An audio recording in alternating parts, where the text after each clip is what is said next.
আজ কলেজ থেকে ফেরার পথে বেলডাঙা এলাম।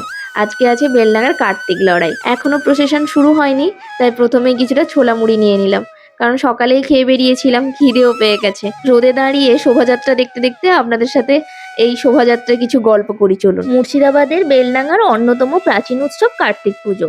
কার্তিক মাসের সংক্রান্তিতে কার্তিক পুজো করা হয়। পৌরাণিক মতে কার্তিক দেবতাদের সেনাপতি, রূপ সৌন্দর্য যৌবনের প্রতীক। এই পুজো উপলক্ষে বেলডাঙার মানুষ খুবই উৎসাহিত। বিশেষ করে কার্তিক পুজোর দ্বিতীয় দিন চলে বিসর্জনের শোভাযাত্রা। এই শোভাযাত্রাকেই বলে কার্তিক লড়াই। বেলডাঙার কার্তিক লড়াই 100 বছরের বেশি প্রাচীন। অতীতে বেলডাঙায় কার্তিক ঠাকুরের বহু পুজো হতো, পরের দিন শোভাযাত্রা করে বিসর্জন দেওয়া হতো। কার্তিক লড়াই দেখার জন্য বেলডাঙ্গা সহ আশেপাশে সাধারণ মানুষের ঢল নামতো। তখন বিভিন্ন ভঙ্গিমার কার্তিক প্রতিমা তৈরি করা হতো।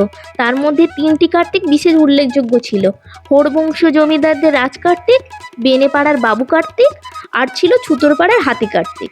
বর্তমানে বেলডাঙ্গার কার্তিক পুজোয় এসছে বড় পরিবর্তন। একসময় শুধু কার্তিকের পুজো অর্চনা করা হতো বেলডাঙ্গার ঘরে ঘরে। এখন অনেক জায়গায় কার্তিক ছাড়াও থাকছে অন্যান্য দেবতার মূর্তি। তাদের মধ্যে অন্যতম দেবাদিদেব মহাদেব বা শিব ঠাকুর। তাছাড়া থাকছে দেবী দুর্গা, কালী, কৃষ্ণ, গণেশ, লক্ষ্মী, সরস্বতী, শ্রীচৈতন্য প্রভৃতি মূর্তি। এর মধ্যে বিশেষভাবে উল্লেখযোগ্য বিভিন্ন ভঙ্গিমার বিশালাকৃতি শিবের মূর্তি।